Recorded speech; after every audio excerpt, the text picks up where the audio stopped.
just for our listeners, what would you say are some of the good skills to have as a barrister?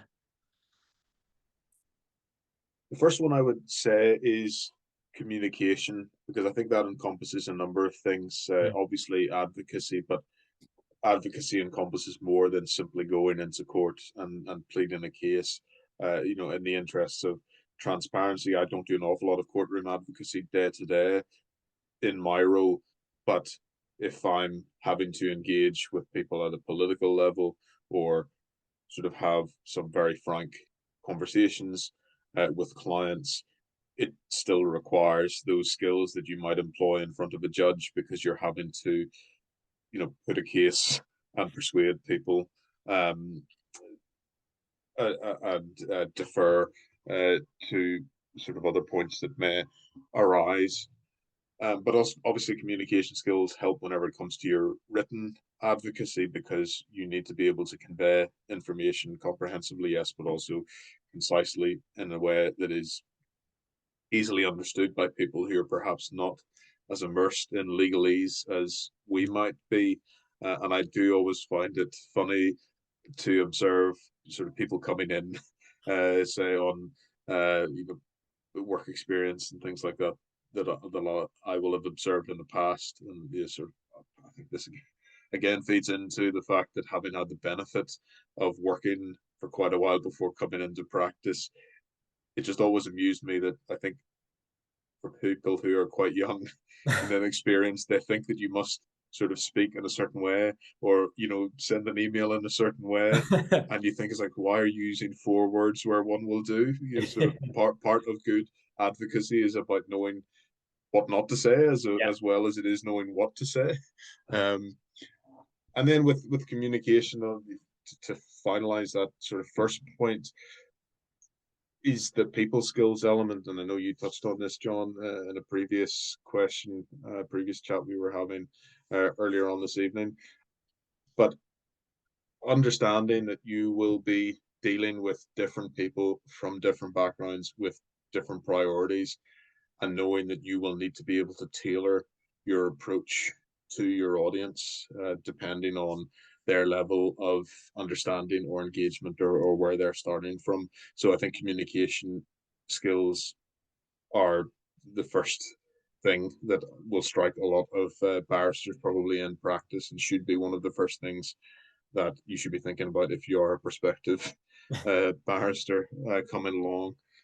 The second skill that I would urge people to think about is uh, the need for good intellectual skills.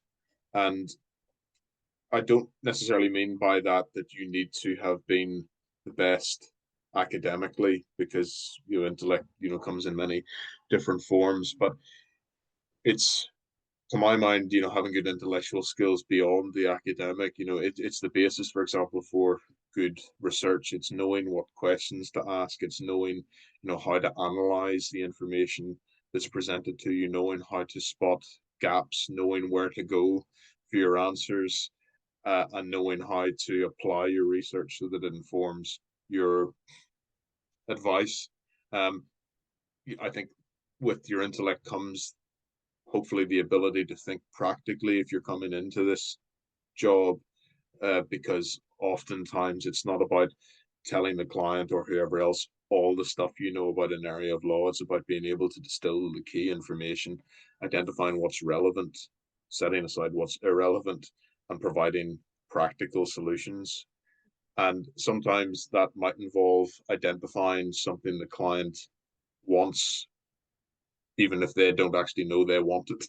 I remember that was a very useful piece of advice that I received during pupillage whenever I was seconded. My chamber supervisor, sort of whenever he was reviewing an opinion or pleadings that I had drafted, encouraging me to think sort of beyond the confines of the initial question. Yes, always having, bearing in mind that that question is there, but thinking about, what are the solutions, what are the different things that you can come up with to achieve the best result for your client, or a phrase that we would come across in government quite a lot, the idea of thinking innovatively.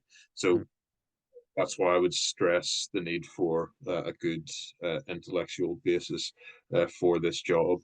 And then the third thing that I um, have been thinking about is that to be a good lawyer, I think you should be skilled in empathy, being able to put yourself in others' shoes. And perhaps, John, you work in the criminal sphere.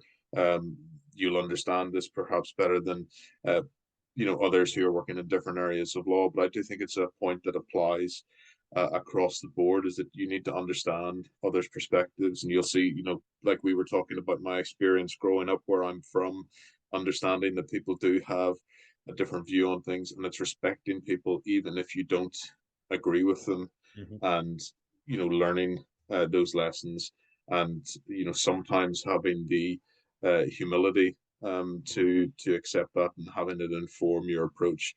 And ultimately, there is the cynical part that perhaps comes with that, that you could brush it off as, you know, well, how important in the grand scheme of things is a good bedside manner if you're getting results. But if you're thinking about it commercially, you want to attract repeat business. And if your clients like you, that will make it easier for you to do so.